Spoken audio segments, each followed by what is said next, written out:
Hi guys, so we are at page 253, and we're going to be presenting again the trail guide to the body, head, neck, and face. And this time these are very interesting because the super highs and digastric will be presented, but I also have to make some correction here.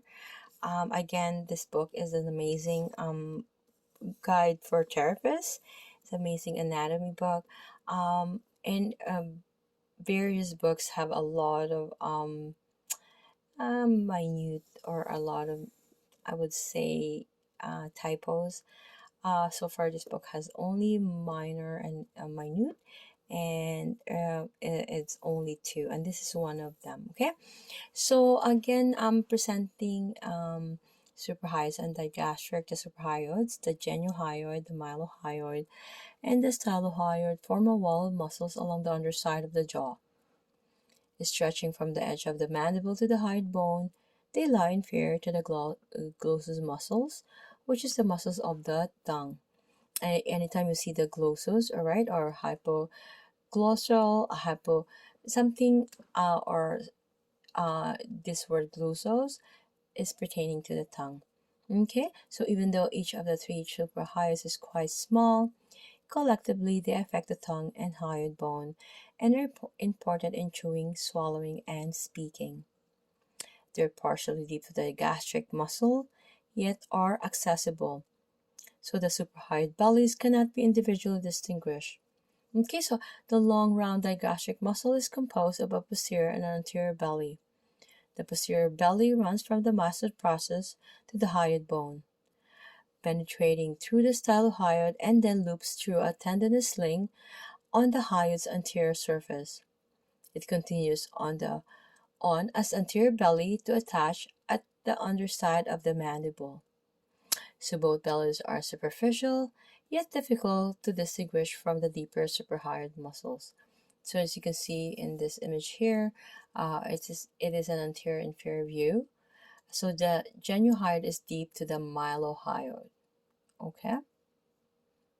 Again, the mylohyoid is more so the floor. So you can see here the mylohyoid. This is the hyoid bone, and this is the digastric or the anterior belly, and the stylohyoid, and then this is the digastric posterior belly. And when do you usually use them? When you're chewing, you're swallowing, sucking on a straw, you're singing and speaking like what I'm doing right now. I'm tired. And since their actions affect the position of the larynx or the voice box. Okay?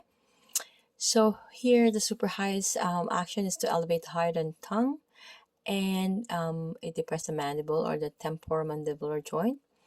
And the original insertion we have seen here, the genuhyoid and the inferior surface of the mandible, right, instead of the underside. Okay, so that's the origin, genuhyoid, mylohyoid, and then the inferior instead of underside of the mandible.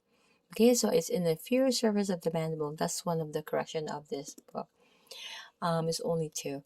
Okay, so we have encountered that already. So stylohyoid, or the styloid process. So the insertion is the hyoid bone or the body. So we have the innervation. We have the genuhyoid C1, C2. We also have the mylohyoid, which is the trigeminal nerve 5. And we have the stylohyoid, which is the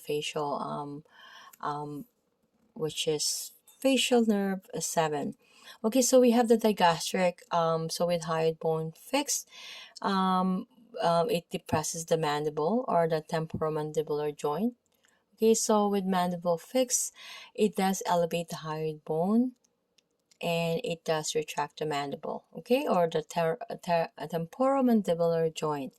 So looking at this image, guys, we have the lateral view. As you can see, the digastric here, the anterior belly, and the tendinous sling, right? And we have the hyoid bone here, and the digastric, the posterior belly. Okay, as you can see, the digastric belly is very smaller comparison to the posterior belly, and of course the stylohyoid and the styloid process. Okay, we have again origin, mastoid process is deep to the sternocleidomastoid and splenus capitis. And then insertion is the inferior border of the mandible. Okay, so nerve innervation is anterior belly, the trigeminal nerve 5, and the mandibular division, or the posterior belly, or facial number 7. See you guys in the next video.